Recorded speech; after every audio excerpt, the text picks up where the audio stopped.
The grand ballroom of the Rosewood Hotel gleamed under crystal chandeliers, casting dancing shadows across marble floors.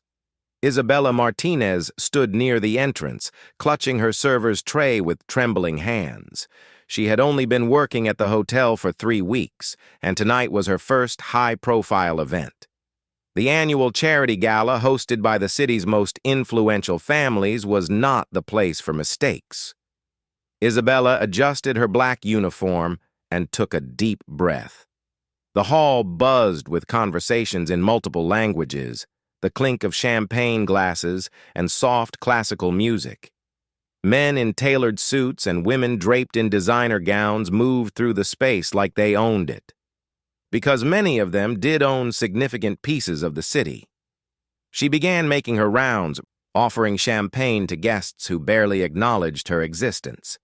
That was fine with Isabella. Being invisible meant being safe. She had learned this lesson growing up in the rougher neighborhoods of the city, where drawing attention often meant trouble. As the evening progressed, Isabella found herself alone in the vast hall during a brief intermission. Most guests had stepped onto the terrace for fresh air and cigarettes. She used this moment to catch her breath, setting her empty tray on a side table. The sudden quiet felt strange after hours of constant noise. That's when she noticed him. A man sat alone at a corner table, partially hidden by shadows. Unlike other guests who had left for the terrace, he remained perfectly still, watching. His presence commanded the space around him despite his silence. Dark hair swept back from a face that could have been carved from stone. His suit, clearly custom-made, fit him like armor. Isabella tried not to stare, but something about him drew her attention. Perhaps it was the way other servers had avoided his table all evening, or maybe it was how even in a room full of powerful people, he seemed to exist on another level entirely. She picked up her tray, intending to return to the kitchen, when his voice cut through the silence. "You're new." It wasn't a question.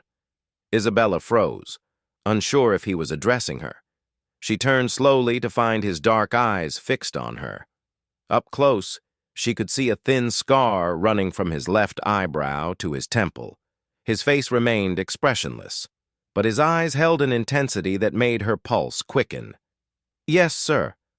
3 weeks, she managed to respond, proud that her voice didn't shake. "And you choose to stay in an empty hall rather than take a break with the others?" Isabella shifted her weight. I like the quiet sometimes." The corner of his mouth twitched. It might have been amusement. Dangerous habit in this city, being alone. Before she could respond, the terrace doors burst open. The other guests began flooding back in, their laughter and chatter filling the space. The spell broke. The man's attention shifted away from her as several people approached his table, their body language deferential, almost fearful. Isabella seized the opportunity to escape to the kitchen. Her supervisor, Maria, grabbed her arm as soon as she entered. "Where have you been, and why do you look so pale?" Maria demanded. "I was just in the hall, during the break." Maria's eyes widened. "Did anyone speak to you? Any of the guests?" "Just one man. He asked if I was new." "What did he look like?" Isabella described him, and watched the color drain from Maria's face. "Listen to me very carefully," Maria whispered, pulling Isabella into a corner. "That man is Dominic Vincenzo. He owns half the businesses in this city, and not all of them are legal. If you know what's good for you, you'll stay far away from him." Isabella nodded, but her mind raced. Dominic Vincenzo. She had heard whispers of that name in her neighborhood. Stories of a man who controlled the city's underworld with an iron fist. A man who could make problems disappear with a single phone call. The rest of the evening passed in a blur. Isabella kept her head down and avoided the corner table, but she could feel eyes on her. Every time she risked a glance, Dominic was watching. Not in a predatory way, but with a curiosity that unsettled her more than leering would have. As the gala wound down and guests began leaving, Isabella helped clear tables and pack equipment. She was loading glasses into a cart when someone cleared their throat behind her. She turned to find a man in a severe black suit. He wasn't Dominic, but he carried the same aura of contained violence. "Mr. Vincenzo would like a word," he said. Isabella's hands stilled on the cart. "I'm working. I can't just leave." It wasn't a request. She looked around for Maria or anyone who might help, but the kitchen had emptied. Most of the staff had already left. She was effectively alone. "I haven't done anything wrong," she said, hating how her voice trembled. "Nobody said you did. Mr. Vincenzo simply wishes to speak with you." 5 minutes. Isabella knew she had no real choice. Men like this didn't make requests. They issued commands wrapped in polite words. She set down the glass she was holding and followed him. He led her through a side door she hadn't known existed, into a private dining room. Dominic stood by the window, looking out at the city lights. He had removed his jacket, and his shirt sleeves were rolled up, revealing strong forearms. He looked more dangerous this way, less polished, more real. "Thank you for coming," he said without turning around. "Did I have a choice?" Now he did turn, and that almost smile played at his lips again. "There's always a choice. Sometimes the alternatives are just less pleasant." Isabella lifted her chin. "What do you want?" "Direct. I like that." He moved away from the window, maintaining a respectful distance. "You interest me, Isabella Martinez?" Her blood chilled. He knew her name. Of course he did. Men like him probably knew everything about everyone who came near them. "I'm nobody interesting. Just a server trying to make ends meet." "Perhaps. Or perhaps you're someone who chooses solitude in a crowded place, who doesn't flinch when spoken to by someone others fear, who stands her ground even when afraid." He paused. "These are not common qualities." "What do you want?" she repeated.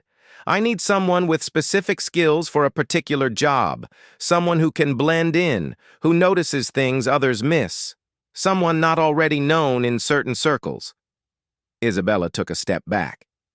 "I'm not a criminal. I'm not asking you to become one. What I need is information. Nothing more. I won't spy on people. Even if those people are hurting others, even if the information could prevent suffering." Isabella hesitated. His words were carefully chosen, designed to make her curious. And despite her better judgment, she was curious. "What kind of information?" His eyes sharpened. "There's a man who frequents the hotel. Theodore Ashford. He presents himself as a legitimate businessman, but he traffics in human misery. Young women, some barely adults, brought here with promises of work, then trapped." Isabella had heard rumors about such operations, but had never believed they happened in places like the Rosewood. "Why don't you go to the police?" Dominic's laugh was without humor. "Because Mr. Ashford owns several police officers, and judges, and city councilmen." "So you want me to—" "What?" "Observe. Listen. Report what you see and hear. Nothing that would put you in danger. And if I say no?" He studied her for a long moment. "Then you go back to your life. Continue working at the hotel. Pretend this conversation never happened." "Just like that?" "Just like that. But Isabella—" He moved closer, close enough that she could smell his cologne, something expensive and subtly spicy. "Once you know what happens in the shadows of places like this, can you really just serve champagne and look away?" The question hung between them. Isabella thought of her younger sister, barely 18, working late shifts at a convenience store. She thought of all the girls in her neighborhood who disappeared, some returning broken, others not returning at all. "I need to think about it," she said finally. "Fair enough." He reached into his pocket and pulled out a card, plain white, with only a phone number. "When you decide, call this number. You have 1 week." Isabella took the card, her fingers brushing his. His hand was warm, calloused in places that suggested he hadn't always worn expensive suits. "Why me?" she asked as she turned to leave. "Because you're alone in the hall while others huddle together. Because you see things others miss.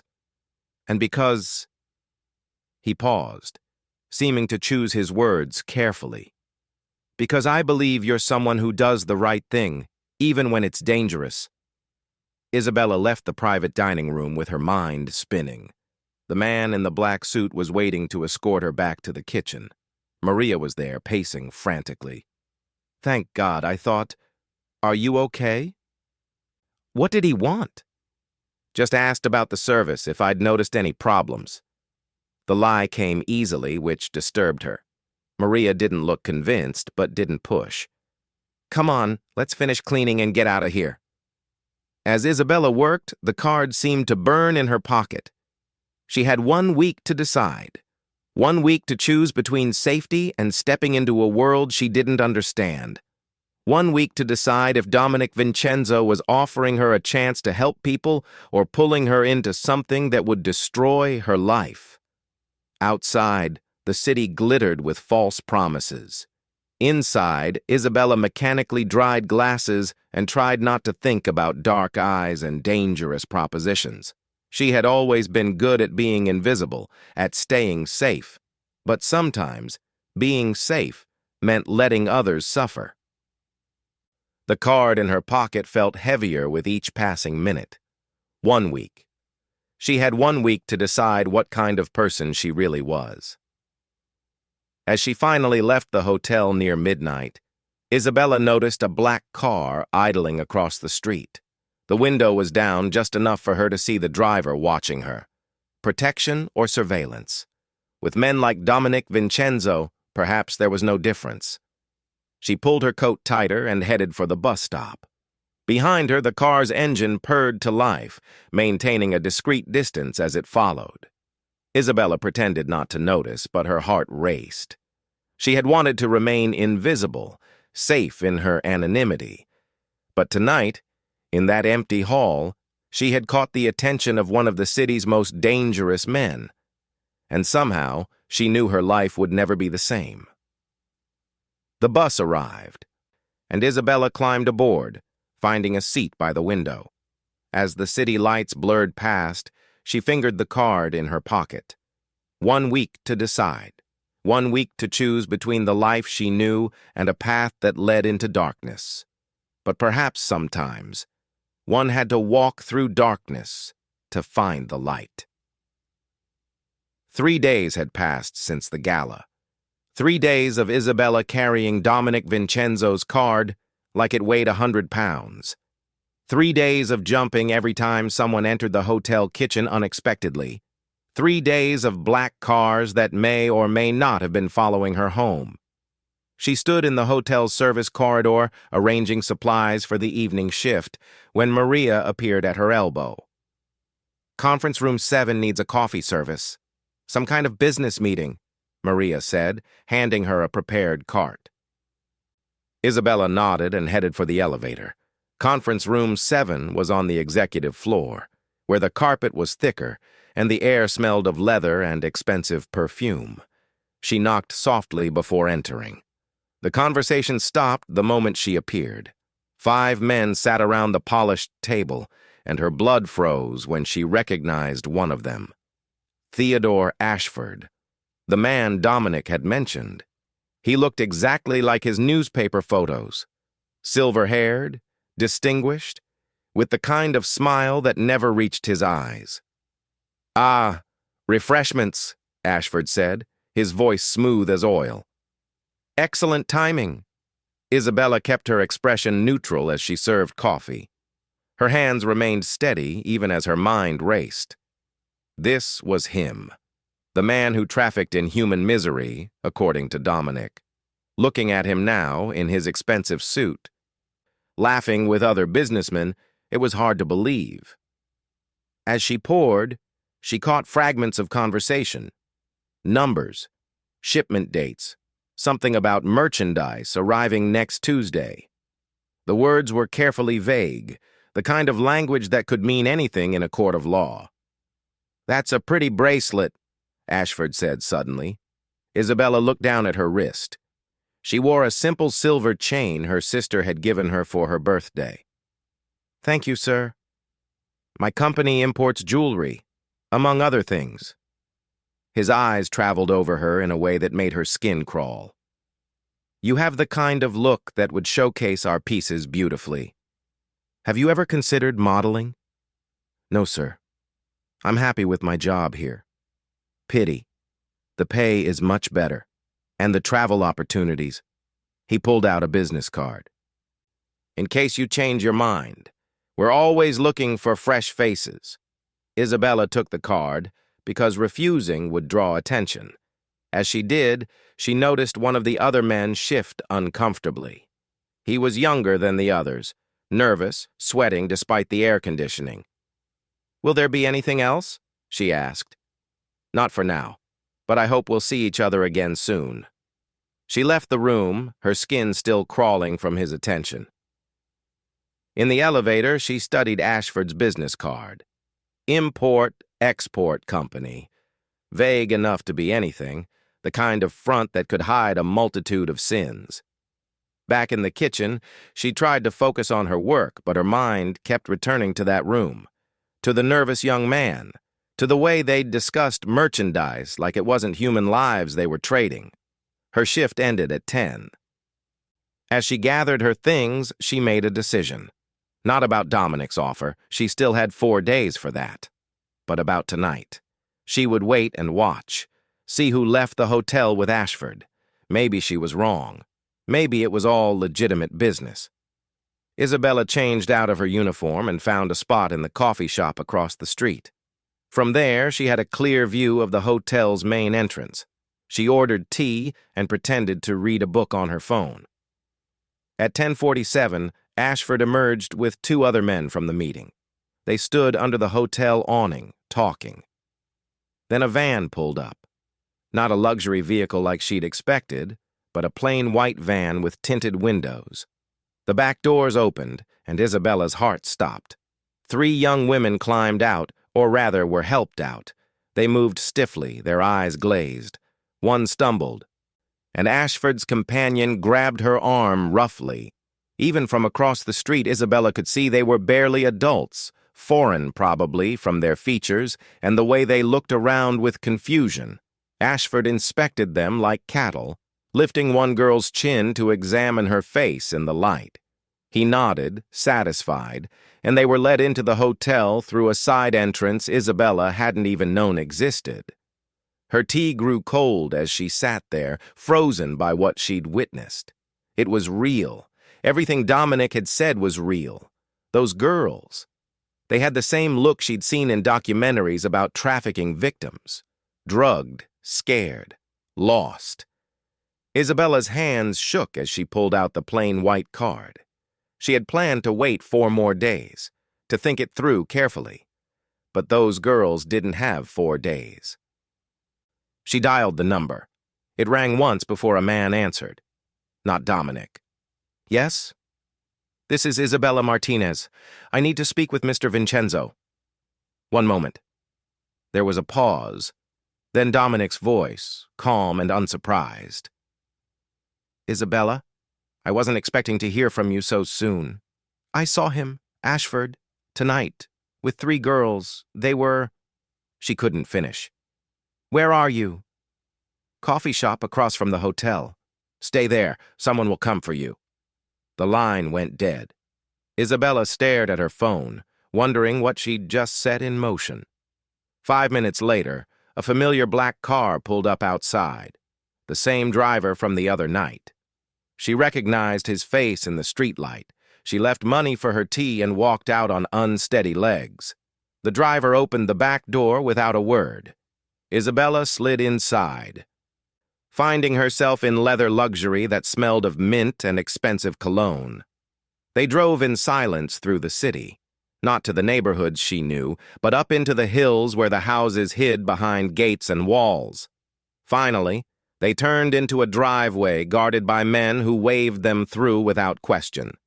The house, mansion, really, was all clean lines and glass, modern architecture that seemed to glow against the night sky. Isabella followed the driver inside, through rooms that looked more like an art gallery than a home. Dominic waited in what appeared to be a study. Floor-to-ceiling windows offered a view of the entire city spread below like scattered diamonds. He stood with his back to her, a glass of amber liquid in his hand. "Tell me everything," he said without turning. Isabella described what she'd seen. The meeting, the conversation, the van, the girls. Her voice shook when she talked about how young they looked, how drugged. When she finished, Dominic finally faced her. His expression was harder than she'd seen it, his dark eyes cold with fury. "You're certain they were taken into the hotel?" "Through a side entrance, south side near the loading dock." He set down his glass and moved to his desk, pressing a button. "Marcus, I need you." The man in the black suit from the gala appeared as if from nowhere. Dominic spoke to him in rapid Italian. Isabella caught a few words. Her grandmother had been Italian, enough to understand they were planning something. Marcus left, and Dominic turned back to her. "You did the right thing calling me." "What's going to happen to those girls?" "We'll get them out. Tonight, before Ashford can move them again." "How?" His smile was sharp as a blade. "That's not your concern. What matters is they'll be safe by morning." Isabella sank into a chair, suddenly exhausted. "I don't understand. If you can just take them, why do you need me?" "Because taking them solves tonight's problem. But tomorrow, Ashford will have 3 more, and 3 more after that. I need someone inside to help me destroy his entire operation, someone he won't suspect. He offered me a job tonight. Modeling, he said." Dominic's jaw tightened. "Of course he did. You're exactly his type. Young, beautiful, in need of money." He paused. "It's how he tests potential victims. The modeling job is bait. You want me to take it? I want you to consider it. With my protection, of course. You'd never be alone, never in real danger." "But Isabella..." He crouched in front of her chair, bringing them to eye level. "This is more dangerous than just watching and reporting. This is active infiltration. I won't ask it of you unless you're completely willing." Isabella thought of those girls stumbling from the van, thought of her sister, of all the vulnerable women in the city. "If I do this, we save them all? Not just tonight's victims?" "We destroy his entire network. Save dozens, maybe hundreds." She met his eyes, searching for deception and finding only intensity. "Then I'll do it." "You're sure?" "No. I'm terrified, but I'll do it anyway." Something shifted in his expression. The coldness melted into something warmer, though no less dangerous. "You're braver than you know, Isabella Martinez." A phone buzzed. Dominic answered, listened, then smiled. It wasn't a nice smile. "Good. Proceed." He hung up and returned to the window. "The girls are safe. My men intercepted them before they could be moved to a secondary location. They'll receive medical care and help returning home or finding safe haven here." "Just like that? I told you. I control more of this city than people realize. Sometimes that control can be used for good." Isabella stood and joined him at the window. The city looked different from up here. Smaller, more manageable, like a problem that could be solved with enough power and will. "What happens now?" she asked. "Now you go home. Rest. Tomorrow you call Ashford and express interest in his modeling offer. We'll prepare you, give you tools to stay safe. And then..." He turned to her, his face half in shadow. "Then we bring his empire crashing down." "Why do you care? About the girls, I mean. What's in it for you?" Dominic was quiet for a long moment. When he spoke, his voice carried an edge of old pain. "My sister disappeared when she was 17. Took a job offer from a man like Ashford. By the time I found her..." He stopped, jaw clenched. "She survived. Many don't. So yes, this is personal. Isabella touched his arm without thinking. He looked down at her hand, then at her face, something unreadable in his expression. "I should take you home," he said softly. The ride back was different. Dominic came with her, sitting beside her in the back of the car. They didn't speak, but the silence felt comfortable rather than tense. He walked her to her apartment building, studying the neighborhood with calculating eyes. "This isn't a safe area," he observed. "It's what I can afford. That will change. If you're working for me, you'll be compensated accordingly. Danger pays well in my world." At her door, Isabella turned to face him. "I'm still not sure I understand you. Are you a criminal or a hero?" His laugh was soft and bitter. "Neither. Both. I'm a man who uses whatever tools necessary to protect what matters. Sometimes that means operating outside the law. Sometimes it means breaking the very rules I enforce. But those girls are safe tonight because of it." "The ends justify the means?" "In my experience, the means are all we have. The ends are just what we tell ourselves to sleep at night." He reached out, tucking a strand of hair behind her ear. The gesture was surprisingly gentle for a man with such dangerous hands. "Get some rest. Isabella, tomorrow, your new life begins." As she watched him walk away, Isabella wondered what she'd agreed to. She'd gone from invisible server to player in a game she didn't understand. But she thought of those girls, safe now because she'd made a phone call and found she didn't regret it. Inside her apartment, she found an envelope that hadn't been there when she'd left for work. Inside was more money than she made in 3 months and a note in elegant handwriting, "For expenses, and because safe neighborhoods matter. DV." Isabella stared at the money, then at Ashford's business card.